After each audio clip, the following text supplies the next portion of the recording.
Y en este caso estamos con un amigo y artista por derecho propio que se llama Jonathan Alwars, que ha tenido la amabilidad de venir aquí a hablar sobre sus proyectos varios.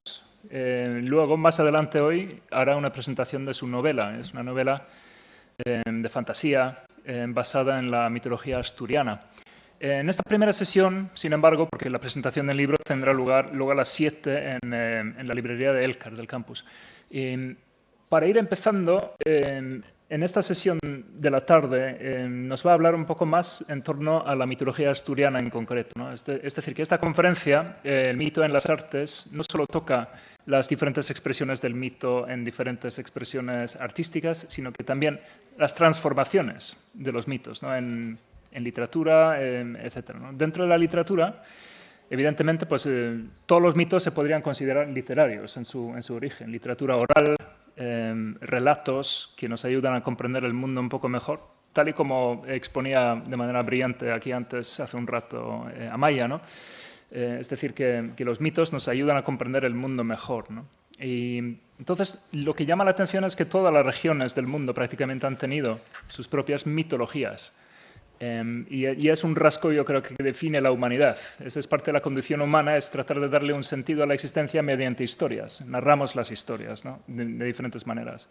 Y a menudo este componente fantástico, bueno, no solo a menudo, sino que siempre está presente, ¿no? en los relatos míticos, los mitos. Es decir, que antaño toda literatura era fantástica. No existía tal cosa como una literatura que no tuviera un elemento fantástico en ella. Y es en tiempos más recientes cuando hemos empezado a atribuir determinadas definiciones de diferentes tipos de literatura, por otras cuestiones más comerciales, ¿no?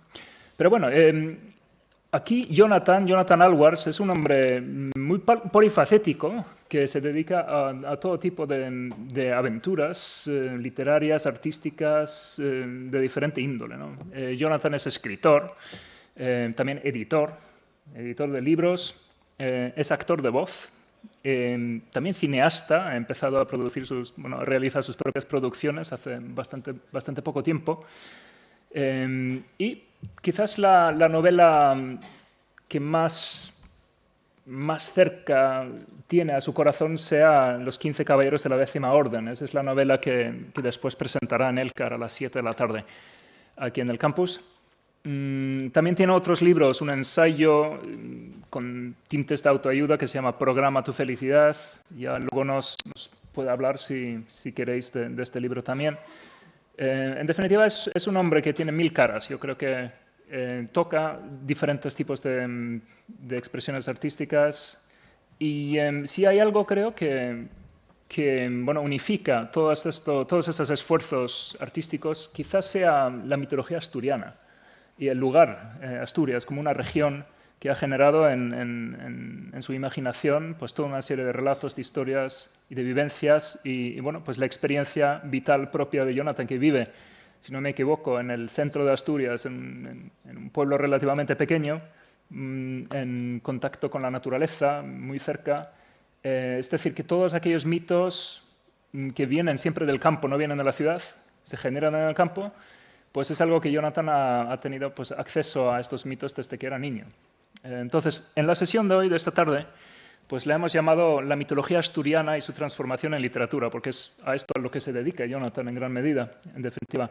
Pero me gustaría hablar un poco sobre el origen de esta mitología asturiana, ¿no? ¿Por qué crees que surgen estas historias, para empezar, estas leyendas, estas criaturas? ¿De qué manera influye el entorno físico en la creación de estos mitos, de estas historias, monstruos, etcétera? O sea, háblanos un poco, en general, del entorno de Asturias y su influencia en estas historias. Bien, muchas gracias por estar hoy aquí. Martin decía hace unos instantes que los mitos ayudan a entender el mundo mejor. Yo diría que los mitos lo que hacen es ayudar a definir un mundo en un momento concreto. La mitología, tal y como nos ha llegado a nosotros hoy día, a través de la literatura, a través del cine, pues es algo que ciertamente asumimos que es algo fantástico, que es algo extraordinario, que es algo sobrenatural. Pero, sin embargo, muchas veces lo que se desconoce es que la mitología tenía un origen cierto, un origen objetivo. ¿Cómo se podría definir la mitología? La mitología es la percepción objetiva de un hecho que es distorsionado en la interpretación de sus datos. Porque en un momento dado, quien realiza esa interpretación no dispone de recursos, como pueden ser, por ejemplo, hoy día la ciencia, para explicar hechos cotidianos, pero que utiliza la magia y la superstición para darles una explicación. ¿De qué manera influye el entorno físico en la creación de los mitos? Es absolutamente definitivo. Nadie se imaginará un vampiro, por ejemplo, viviendo en el desierto debajo de una jaima. Eso no sería comprensible.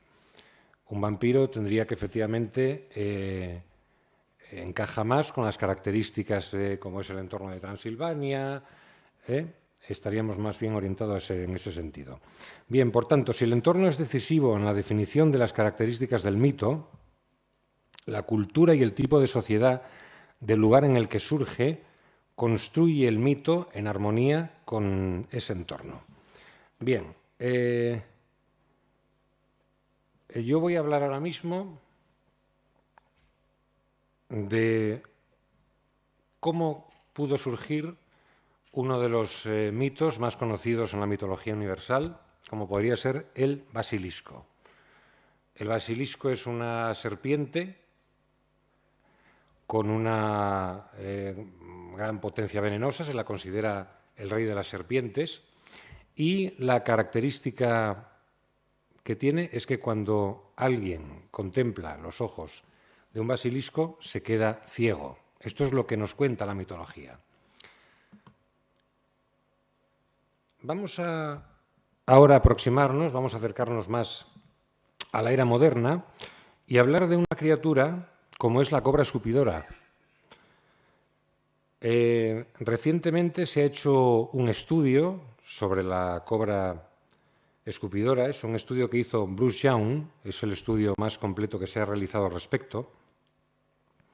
Se desplazó hasta un laboratorio de una universidad en Alemania, Universidad de Bonn, y se puso como víctima para comprobar cuál era el procedimiento de ataque de una víbora escupidora.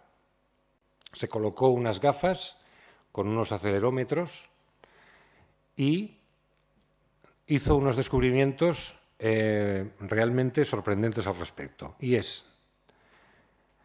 las cobras se defienden, determinadas especies de cobras se defienden rociando un veneno debilitante a los ojos de su agresor. Es necesaria una cámara, esto es muy importante, es necesaria una cámara de 500 fotogramas por segundo para captar cómo la cobra expulsa el veneno. Esto es muy importante, digo, en la construcción del mito. Es decir, el ojo humano es incapaz de percibir cómo una cobra escupidora lanza el veneno. La conclusión a la que llegó fueron que los científicos se percataron que 200 milisegundos antes de que la serpiente escupiera, Young, que estaba actuando como víctima, hacía un movimiento brusco con la cabeza. Ese movimiento era el desencadenante de la expulsión del veneno, por lo que el equipo llegó a la conclusión de que la serpiente seguía los movimientos de Young y tardaba 200 milisegundos en reaccionar y expulsar el veneno. Como conclusión, él dijo, las serpientes predicen dónde voy a estar y entonces expulsan el veneno en esa zona. Muy bien, esta es la parte científica. Ahora vamos a ponernos en el lugar de lo que un testigo presenciaba en una época remota, cuando no se tendrían todavía estos datos y esta información. ¿Qué veía un testigo cuando una persona era atacada por una cobra escupidora? ¿Qué era lo que percibía en términos objetivos? ¿Cómo cuando la serpiente y la persona cruzaban la mirada, ésta caía fulminada? Por tanto, ahí tendríamos ya una parte de la construcción del mito, porque no existía un método científico para explicar esos acontecimientos.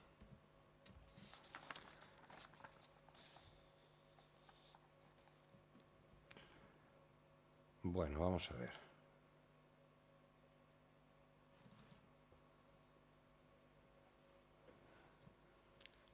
¿Cómo se conecta esto? Aquí.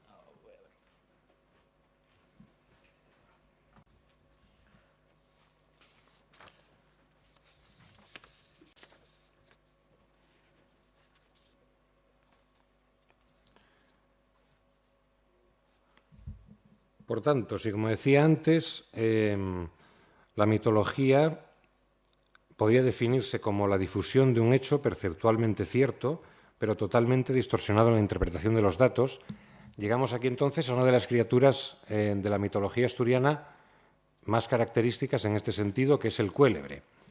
El cuélebre vendría a ser lo que representa el dragón en casi todas las culturas, pero tiene unas características muy específicas. No expulsa fuego y es una serpiente alada. En Asturias existe un miedo ancestral a las serpientes. Todavía hoy día esta característica se produce, y ese miedo ancestral, pues sin duda es lo que en algún momento dado de la historia pues ha generado una criatura de estas características. Sería una serpiente gigantesca, cuya función principal es el cuidado de los tesoros de las xanas. Las xanas son una especie de hadas de la mitología asturiana que realizan servicios, curas, son curanderas, les pagan oro por la realización de estos servicios, y digamos que en estas cuevas estos cuélebres lo que harían es cuidar y proteger esos tesoros.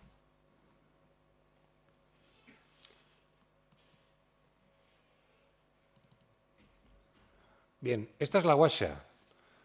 La guaxa es lo que se conoce en todo el mundo como, vamos, es como el chupacabras.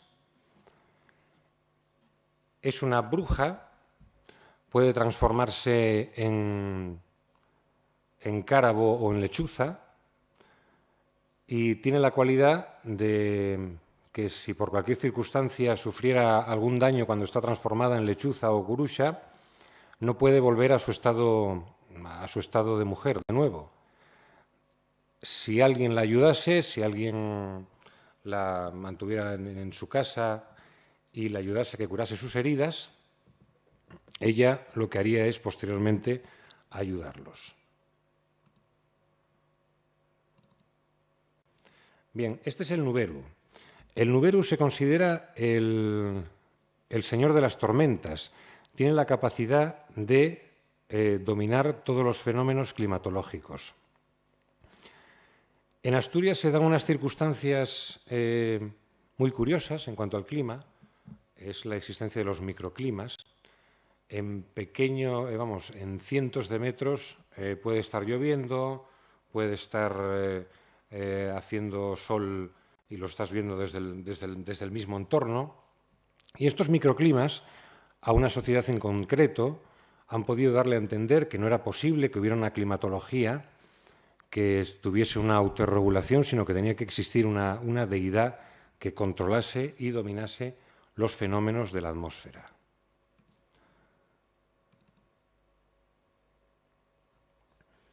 Esta es la Santa Compañía, que se conoce como Huestia. Es una procesión de muertos, pero siempre está dirigida por una persona viva. Las leyendas dicen que si uno traza un círculo en torno a sí,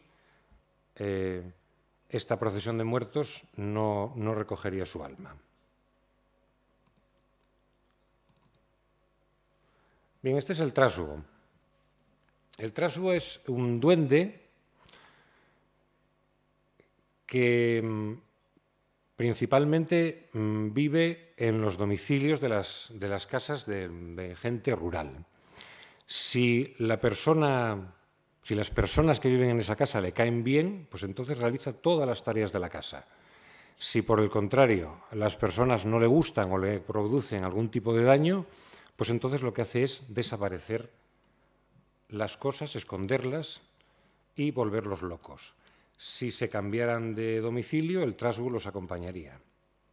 Bien, estas son las xanas. Si antes os hablaba de los cuélebres y os comentaba que el cuélebre, más exactamente. Uno de los encargos que tenía era precisamente el cuidado de los tesoros de las xianas. Aquí tenemos una representación precisamente de estos seres. Esto es lo que serían las hadas. Son mujeres que van con el torso desnudos, las considera las dueñas y reinas de manantiales, fuentes, etc.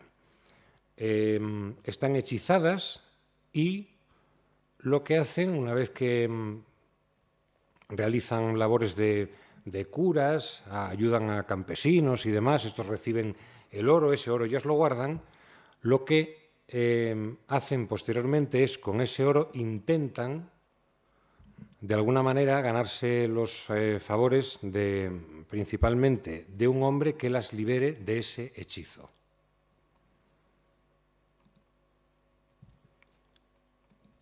Bien.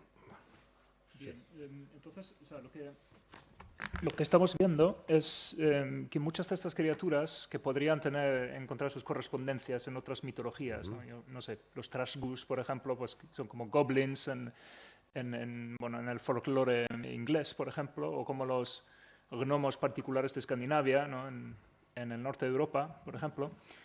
Y sin embargo, a la vez es curioso notar cómo la región en sí de Asturias, ¿no? Que con su orografía tan particular y accidentada, ¿no? Cómo se generan determinados miedos, determinadas inquietudes debido a las condiciones geográficas. El clima, antes has comentado también, pues el clima tan cambiante que existe dentro de Asturias. Los microclimas, sí. Parece imposible explicarlo por un método racional, entonces se ha recurrido a mitos y a criaturas fantásticas para dar un sentido a esta circunstancia, de alguna manera, ¿no? Entonces, Asturias como tal, siendo una región al igual que el País Vasco, ¿no? Que está compuesta por muchos valles a menudo aislados entre sí. ¿Existe tal cosa como un corpus mitológico común para toda Asturias o presentan diferencias regionales dentro de la comunidad estas leyendas? No, en el caso de Asturias hablaríamos de una mitología muy unificada, en todos los sentidos.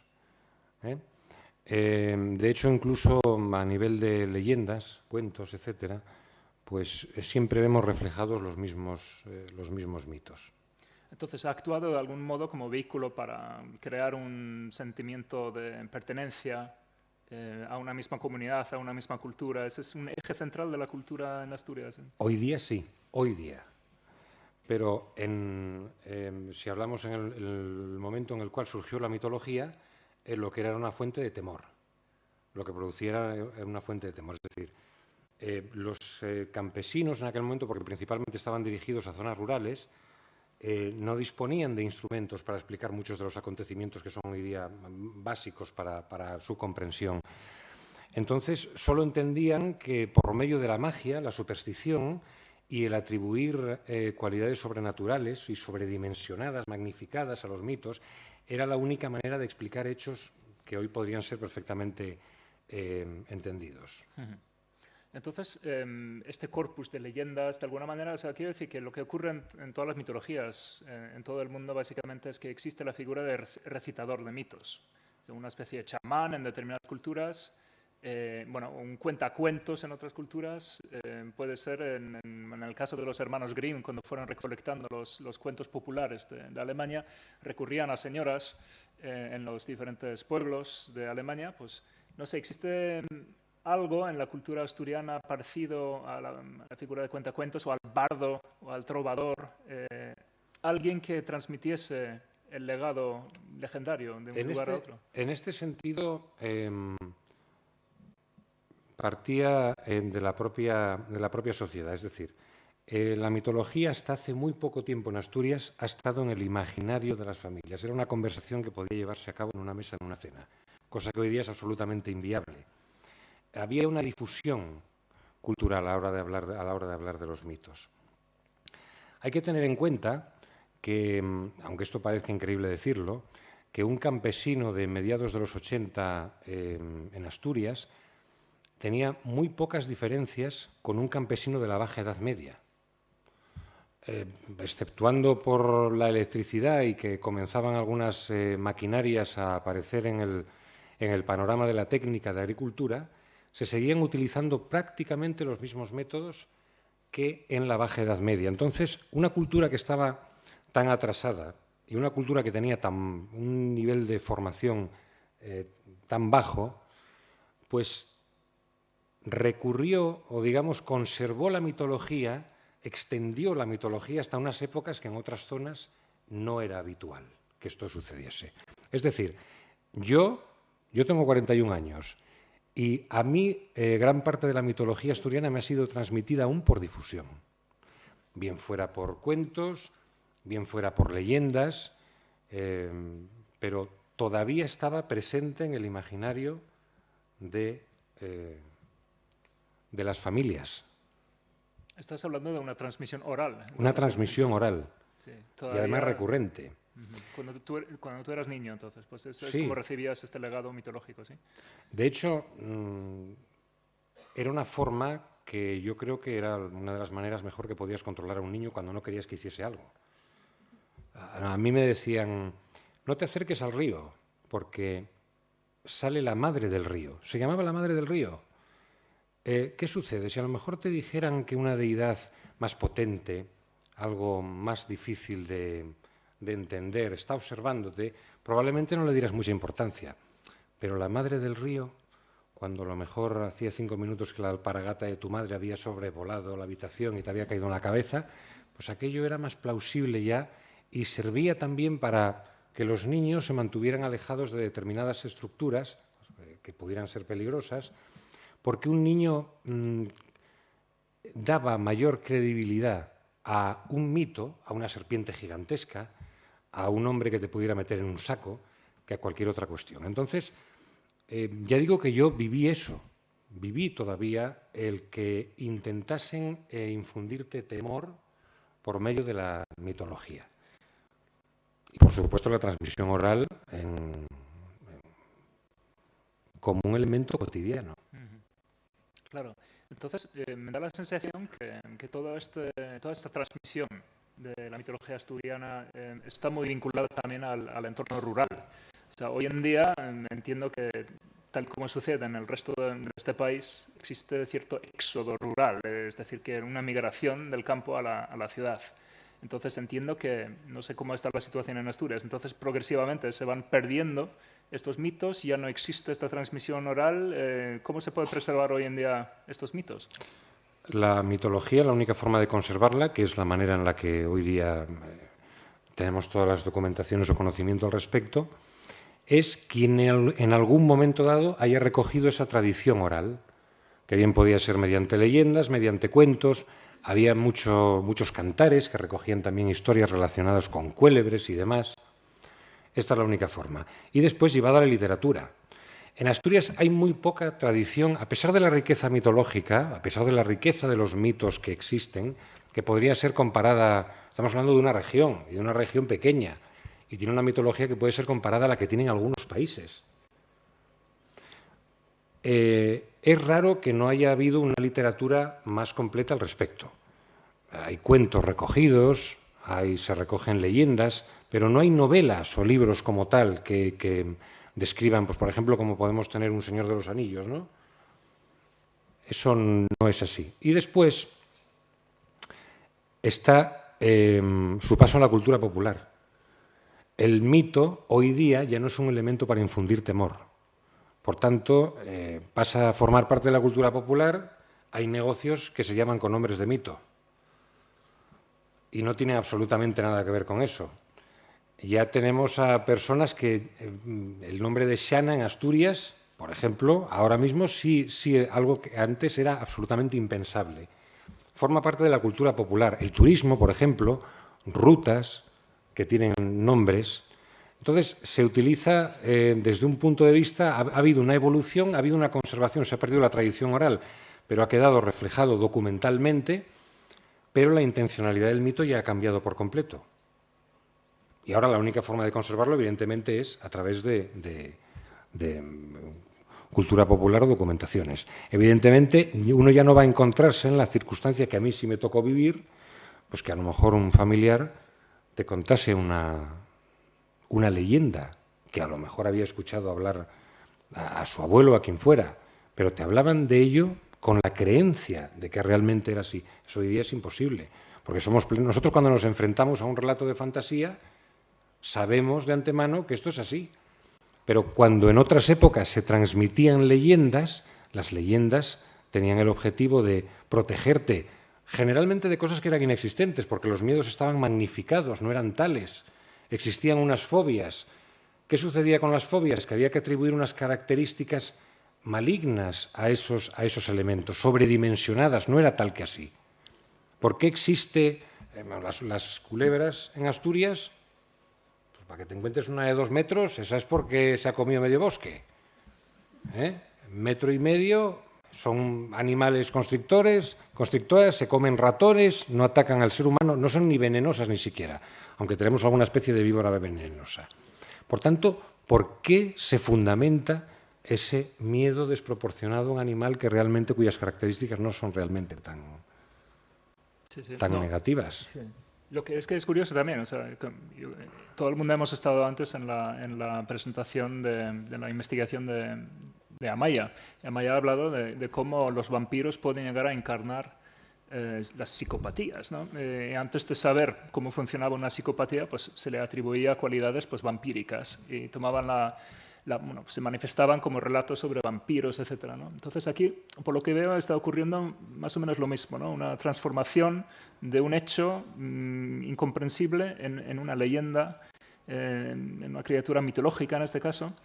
Pero me llama la atención también pues, lo que es la diferencia entre la oralidad y la literalidad, ¿no? Es decir, que un entorno en el que se transmite cualquier cosa, un relato, un mito, una leyenda, de manera oral, no es lo mismo que el entorno en el que estás con un libro, a solas, leyendo, sin que haya una comunicación con otros seres humanos, ¿no? Es decir, que este medio de transmisión también de alguna manera fomenta una comprensión más amplia de la realidad. Claro, tu experiencia propia de ser, digamos, el receptor de mitos de pequeño a leer sobre estos mitos, ¿cómo ha sido? ¿Qué diferencias hay entre percibirlo de manera oral o aural en este sentido o leerlo? Es que cuando la mitología se utiliza como un elemento de temor, en ese contexto nadie se atreve a escribir sobre ello, porque produciría un rechazo inmediato. No se escribe sobre ese tipo de cuestiones. Cuando realmente la literatura, que ya digo que como hay pocas diferencias, aun habiendo las regiones de Asturias, toda la mitología, tanto Occidente, Oriente, todos los seres son iguales. Por tanto, cuando tú descubres la literatura, que ya digo que casi todo está centrado en cuentos y leyendas, hay muy pocos, no existen, no hay relatos largos al respecto, te encuentras con que hay una correspondencia bastante exacta. En primer lugar, porque hasta no hace mucho había generaciones que todavía lo transmitían de forma oral. Por tanto, las personas que reflejan esos cuentos y leyendas se basan en una transmisión oral muy reciente. Y después que al no haber una gran diferencia de mitos entre regiones, pues la literatura refleja fielmente aquello que ha sido transmitido oralmente mediante cualquier medio. Bien, pues entonces lo que es la idea de transmitir algo que no comprendemos, transmitirlo de manera mitológica, legendaria, etcétera, para darle un sentido al mundo. Claro, hoy en día sí disponemos de estas herramientas científicas para dar cuenta de la realidad, pues desde el punto de vista científico. ¿Qué sentido tiene hoy en día la mitología asturiana en este caso? O sea, ¿para qué serviría mantenerlo o transformarlo y usarlo hoy en día? Bueno, esa es una muy buena pregunta. Lo trasladaríamos a qué representa la fantasía en general en la literatura. ¿Qué utilidad tiene la fantasía? La fantasía es una forma camuflada de contar la realidad. Casi todas las novelas o libros que se escriben sobre fantasía esconden siempre un trasfondo deformado, pero que realmente viene a reflejar la realidad. La diferencia es que la persona que quiera transmitir esos hechos lo haga a través de un ensayo o lo haga a través de un libro de fantasía. Por ejemplo, si hablamos de Tolkien, Tolkien trasladó a su literatura gran parte de la experiencia de la Primera Guerra Mundial. Tolkien pudo haber decidido haber hecho un libro, tenía instrumentos suficientes para hacerlo, sobre la Primera Guerra Mundial, en vez de un libro sobre fantasía que estudiara ese contexto. Si tenemos otro ejemplo, pues hay un libro fantástico que se llama El hombre en busca de sentido, que es de un psiquiatra austriaco que se llama Viktor Frankl, que es un libro estupendo. Viktor Frankl decidió hacer un ensayo sobre una de sus vivencias, que se refería a la supervivencia en los campos de concentración. Os recomiendo, por cierto, el libro, porque es uno de los estudios, es uno de los puntos de vista más científicos desde dentro de un campo de concentración. Frankl pudo hacer como Tolkien. A diferencia de escribir un ensayo, pudo tomar la decisión de hacer un relato fantástico donde contara esa experiencia deformada, pero que en definitiva él expresase todo aquello que quería contar. Tolkien, por ejemplo, también tenía un compromiso con el medio ambiente que era inusitado para la época que le había tocado vivir, en parte también motivado por una nostalgia por un mundo que estaba cambiando y ya había ciertas cosas que él había vivido que ya no se encontraban presentes. Pero claro, en una época en la cual el cambio climático o cualquier cuestión relacionada con la protección del medio ambiente, pues probablemente te diesen con una silla en la cabeza, él tomó la decisión de camuflarlo detrás de una fantasía. Porque es cierto que el género en general está muy denostado y esa es una de las razones, porque se considera que la fantasía es algo absolutamente incierto, que no tiene nada que ver con la realidad. Se valora una investigación, se valora un ensayo, se valora una obra que, aunque sea una ficción, hable sobre hechos históricos o demás. Y la fantasía se la aparta en este sentido. Y ya digo que si uno quiere recurrir a ensayos a lo largo de los últimos tiempos, desde que los relatos fantásticos han cobrado importancia, que recurra a la fantasía para nutrirse. O sea, que como un medio de entender nuestro mundo. Es un medio de definirlo. Sí. Es un medio de definirlo. Muy bien. Entonces, claro, tú tienes las mismas inquietudes que Tolkien hasta cierto punto. ¿Dirías que sí? Es decir, que yo creo que lo que has comentado de la progresiva pérdida de determinadas costumbres, no hace mucho tiempo, pero sí que se está viendo esto en Asturias, ¿no? Tu perspectiva personal, ¿qué piensas sobre este cambio al que está sometida Asturias, ¿no? En este sentido, de ir perdiendo las viejas costumbres, las tradiciones y los relatos mitológicos? ¿Qué se podría hacer como escritor que eres para rescatar aquello? Yo creo que vamos a ver, no estoy seguro. El que desconoce algo no puede echarlo de menos. Si tú nunca has estado en un bosque que tuviera las mismas características, que llevase 300 años sin haber con el mismo aspecto, si tú no conoces eso, no vas a echarlo de menos. Por tanto, que a mí me tocó conocer zonas de ese tipo, luego, si en la presentación de mi libro, hablaré precisamente de algunas de las motivaciones en este sentido, pues yo viví eso.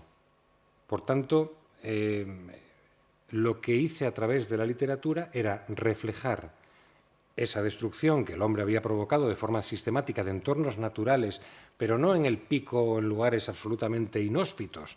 No, os estoy hablando del centro de Asturias, zonas prístinas completamente, que al poco tiempo entró un bulldozer por un lado, salió por el otro, destruyó robles, destruyó construcciones de piedra, se cargaron absolutamente todo, plantaron unos preciosísimos eucaliptos encima, que ahí siguen.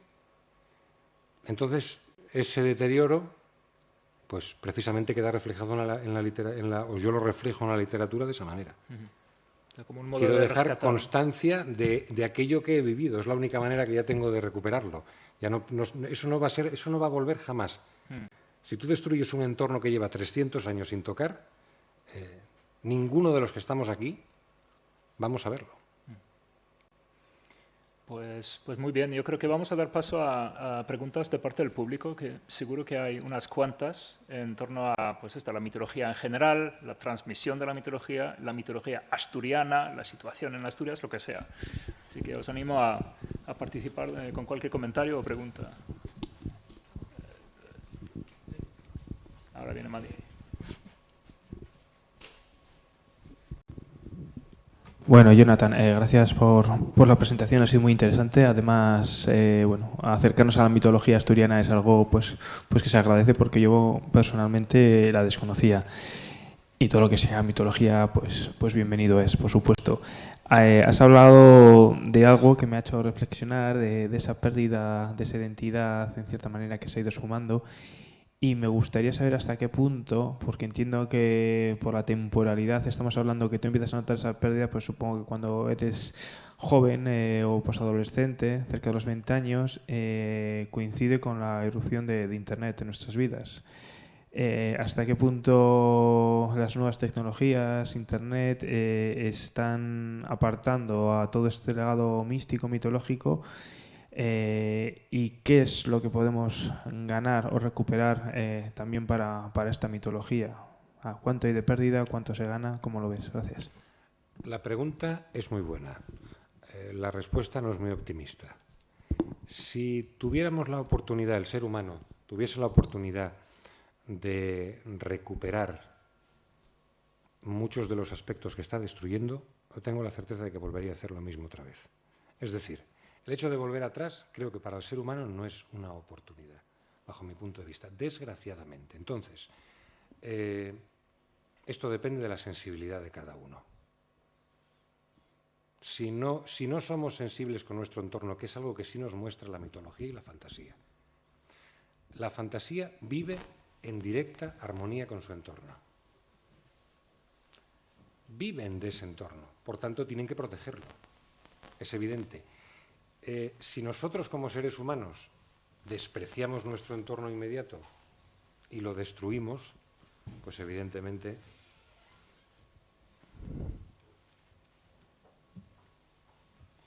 ¿Más preguntas o comentarios?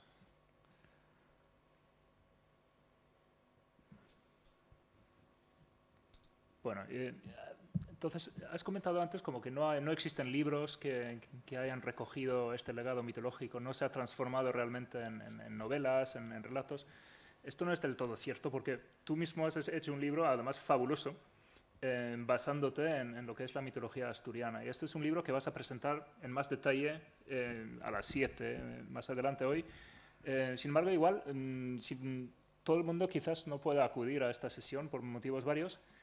Unos retazos simplemente de la historia. ¿Qué es lo que querías rescatar de la mitología asturiana y cómo lo has plasmado a grandes rasgos en tu relato, en tu novela? Bueno, yo lo que hice fue coger a gran parte de la mitología asturiana, darle una configuración propia, aunque básicamente todos los mitos tenían su esencia. Por haberle dado esta configuración me han llovido bastantes piedras, porque cierto es que no hay, digamos que la única novela que hay escrita sobre mitología asturiana es la mía, pero todos los que se consideran expertos en mitología no toleran que modifiques a los mitos, modifiques lo fantástico, entonces me han caído unas cuantas piedras por ello. Pero bueno, yo les di una configuración propia. Un poco lo que estábamos comentando antes. A mí me tocó vivir, no soy tan viejo, no soy tan joven, pero no soy tan viejo. Lo digo para que nos situemos en lo que os voy a exponer a continuación. Yo tengo 41 años. Yo asistí al acabamiento en la zona rural de un modelo de vida que había funcionado durante siglos. Esto puede resultar sorprendente si hablamos de mediados de los años 80.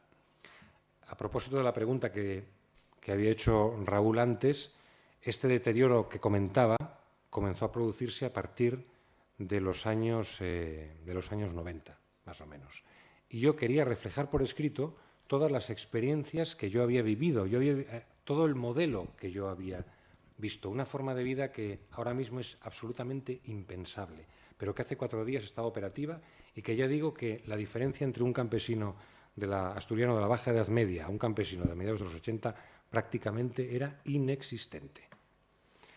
Entonces, yo lo que hice fue crear en una dimensión paralela a Asturias, al pueblo en el que yo vivo, una historia, porque no podía situar la historia en Aces de Candamo, porque Aces de Candamo, en el momento en el que escribí esa historia, ya no era lo que yo había vivido. Por tanto, tenía que situarlo en otra dimensión. Era imposible hacerlo de otro modo. Y bueno. Claro, has comentado que te han llovido muchas piedras. Sí, muchas piedras. Entiendo que de parte pues entonces de antropólogos, de personas que se dedican profesionalmente al estudio de los mitos y que no quieren entonces que se transformen. Sin embargo, los mitos, una de las características de los mitos es que están en perpetua transformación y se adaptan a los tiempos que corren.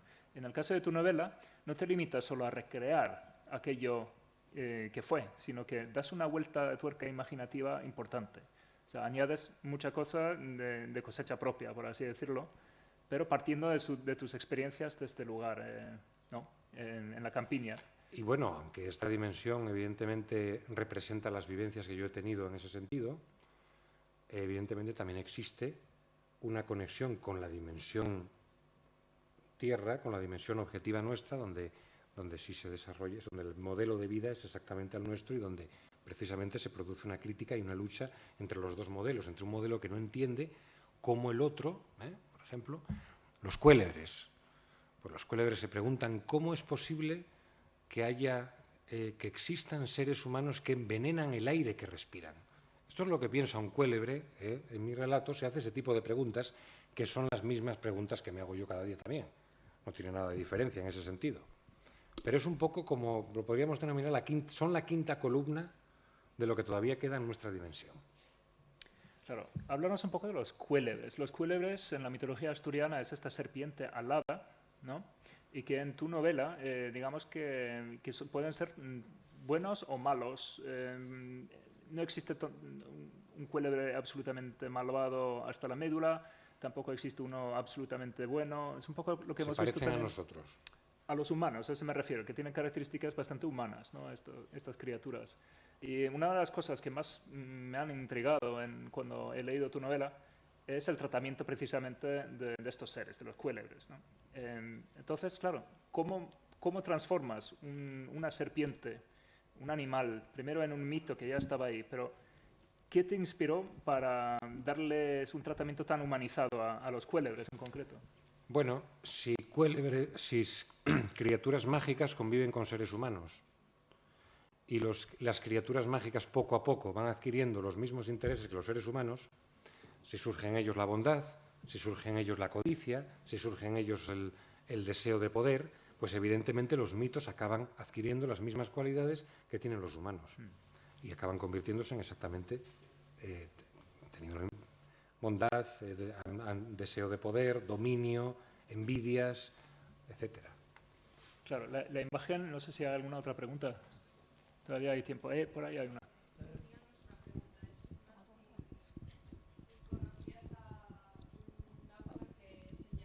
Se llama Loulogio, pero creo que es Isaac Sánchez. Y es dibujante y escritor de cómics y ha escrito una trilogía que se llama Taxus, que se basa en la mitología asturiana y cántabra. Y eso, sin más. No lo conocía. Es muy reciente, ¿no? Sí, es de hace 1 o 2 años. O sea que sí, reciente. Yo escribí, la primera vez que se publicó esta novela era en 2005. Y que me digas esto me alegra, porque yo creo que la mitología asturiana tiene un potencial y creo que todo lo que sea hacer literatura al respecto, pues me parece fantástico y estupendo. ¿Más preguntas? ¿Comentarios? ¿Observaciones? ¿Puntualizaciones?